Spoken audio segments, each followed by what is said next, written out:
嚟啦，終於有得去台灣啦！開咗關咁耐，台灣次次都未俾香港人去，依家就終於去得啦！今次終於唔使同大家呻，得我一個留喺香港，因為我下個月都有得去咯！咁買 SIM 卡咧就一定噶啦，我都知道大家已經等緊我幫大家橫評揀最好個款嚟買，所以已經搶先幫大家做定咗準備功夫，已經揾咗同事幫手率先去咗嗰度實測當地用嘅速度。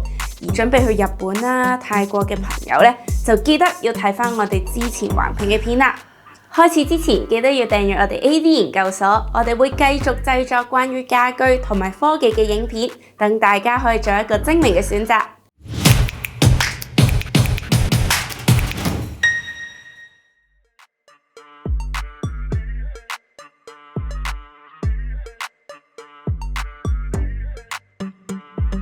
今次一共咧就有5張 SIM 卡，分別就係 Lucky SIM、Joytel、3HK、HK Mobile 同埋中國聯通。知道大家都心急，先話俾大家知，第一張絕對唔需要考慮嘅就係 Lucky SIM。呢一張咧可以用到7日，限速無限，600M 一日，每日用多過600M 咧就會限速噶啦。價錢就65蚊，就咁聽咧，可能你會覺得冇乜嘢啊，但係咧睇你除翻開，你就會發現好唔抵。我幫大家600M 一日乘7日，然之後就即係 total 4.2GB，除翻開價錢咧就即係大概15個41GB，相比起其他咧係叫做好貴噶。可能你話錢 OK 啦，我俾得起嘅咁樣，咁但係咧我哋除咗睇價錢咧，俾埋呢個表大家就會睇到。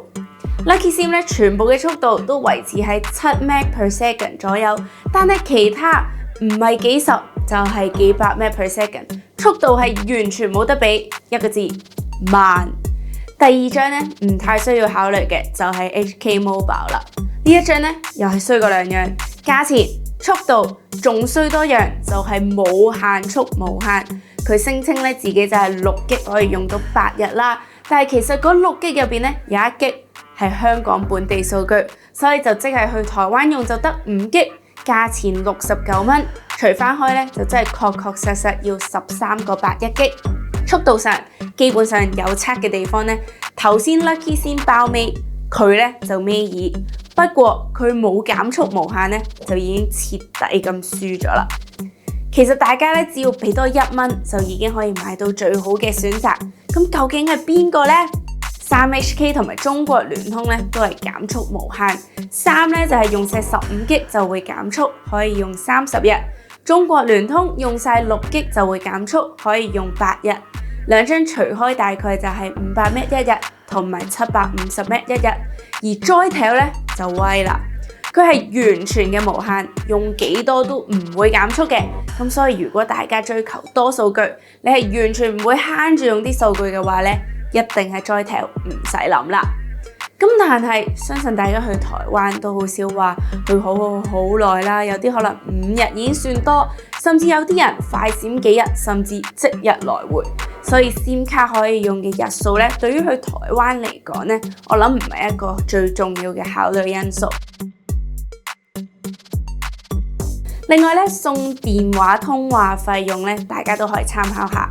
咁多張入邊咧，就只有中國聯通係送40分鐘嘅當地通話費用，方便大家有咩緊急需要嘅時候咧，就可以打當地電話。另外，千祈唔好俾 HK Mobile 嗰張呃咗啦，佢送就話送2000分鐘嘅通話費用，但係其實只係香港本地通話，而唔係台灣嘅當地通話，千祈唔好搞錯咗。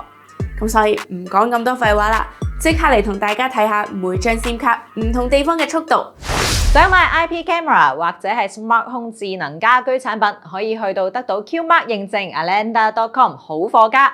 無論係睇姐姐啦、睇老人家啦，要 4K 解像度定係戶外防水嘅 IP camera 咧，都包羅萬有。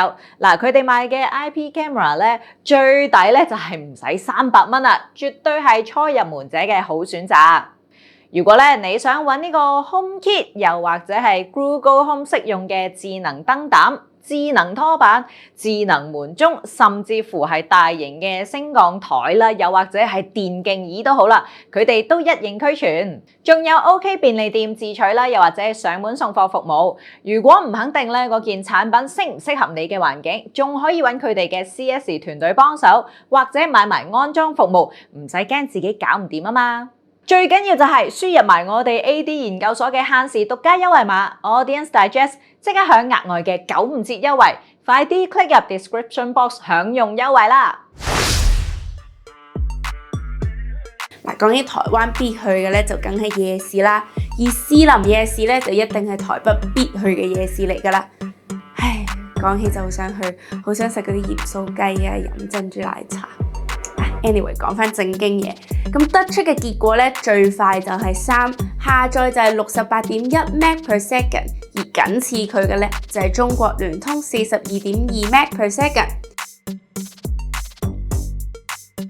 第二個地方咧就係台北車站，去到台北搭捷運呢一個中心點咧，應該都係大家必去㗎啦。再加埋有地下街，相信大家都會去到。咁即刻睇下究竟地下街捷運呢一啲地方會唔會令到網絡差咗？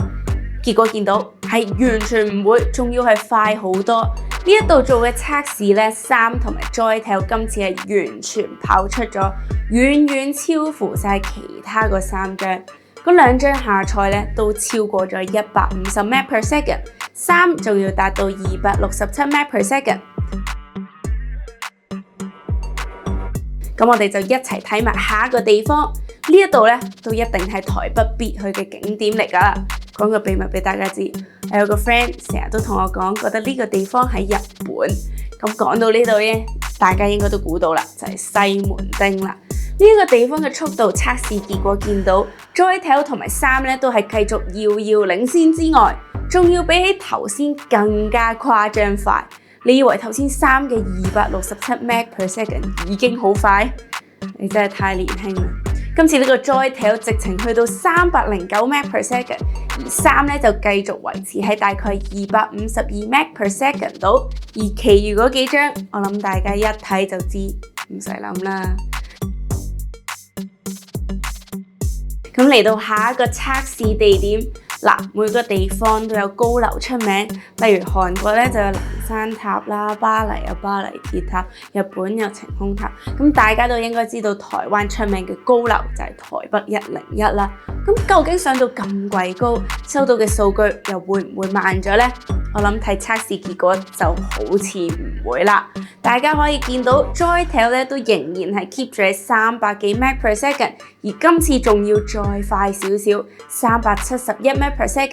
至於一路都表現 OK 嘅3都係排第2，不過咧今次就184 Mbps， 慢咗少少，但係其實速度都算 OK 嘅。